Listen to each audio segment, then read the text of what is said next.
Today we're going to be taking a look at some compositional do's and don'ts when it comes to automotive photography. Now do bear in mind that this video is intended to be light-hearted, so please don't take any offense if you're guilty of doing any of these bad habits. Now this video is aimed at those of you who are just starting out, however if you're a seasoned professional then there might be some important tips in here for you as well. Okay, let's roll that intro.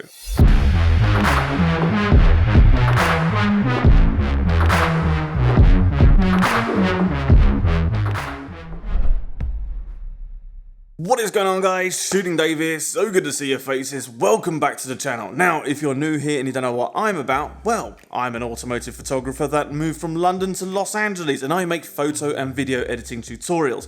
So if that sounds like something of interest to you, then please do consider subscribing. Composition, in my opinion, can make or break a photograph. It is literally the first thing that your subconscious engages with when looking at a photograph. So I want to give you some of my tips for when you're pointing your camera at a car. Now let's start with a juicy one, my biggest pet peeve. If you're wanting to turn the wheel, then do show the alloy wheel towards the camera and don't show the tyre towards the camera. You don't want to see this. This is what you want to see. Not this, this. This is shit. Got it? No one cares about the tyre unless you're shooting for a tyre manufacturer. So please do turn the alloy wheel towards the camera.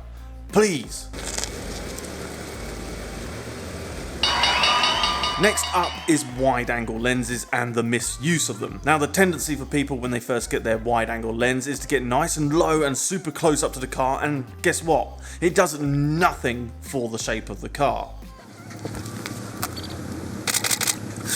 Nailed it. So do use a wide angle lens to bring in more of that environment and show off where the car is situated. And don't use it to distort the car into some sort of unrecognizable blob. It's not cool, it's not dynamic, and it's not creative. It just looks crap. Distracting elements is the next one that I want to talk about. But what do I mean by distracting elements? Well, think of it as like poles, lampposts, trees, pylons, whatever. Anything that sticks out the roof or the body of the car and distracts away from the look of it. So when you want to get to a location, do look out for those elements and try and find somewhere where the car is nice and clean and not interrupted by distracting elements. And don't go and park your car in front of a tree, lamppost, signpost, whatever that will distract from the car. Doing that will make sure that your car imagery looks a little bit more thought about, considered, and a bit more professional.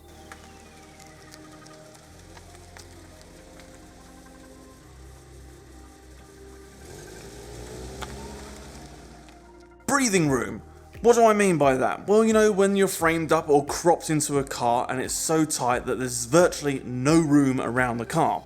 So why is that an issue? Subconsciously you're looking at the image and it feels uncomfortable to look at. It's kind of crowded and it looks like the car is a bit suffocated in frame. Well, thankfully there is an easy fix to that. So do take a step back or crop a little less. Give your car some breathing room and don't suffocate it by crowding it into the frame so the car occupies all of the frame. It'll look like your car's a bit more considered and you've actually thought about the framing of the car and showing it off in the context it's meant to be. You're not just documenting the car, you want to impress people by showing the entire image. One of the most common questions that I see in photography groups is, how can I edit this photo to make it look better? And the answer often is, well, take a better photograph to start with. It's funny because it's true. I see far too many people that are quite obviously rushed to take a photograph. If you simply spend a little bit more time considering your photograph, taking in the location, looking what's around, dialing in your settings and framing up the shot nicely, then you won't have to continually ask, how can I edit this photo to make it look better? Your photograph will be much better to start with, and then you can think of the editing as like the finishing touches rather than trying to save the entire image. So to reiterate, do take your time and don't rush the shot. Now this brings me on to my next point, which is the dead front or straight on shot. Now here you don't want to rush this. Your photograph will be around a lot longer than it will take you to frame up your shot. So do take the time to make sure that you're perfectly lined up and everything is nice and square and even left to right. Okay, and for my final one, let's talk about location. So why is this important? Well, I was once told that car photography is basically landscape photography, but with a car inside of it. So what do I mean by that? Well, you want to consider your background just as much as you would your car. A bad background can ruin your image, whereas a good one will only improve that.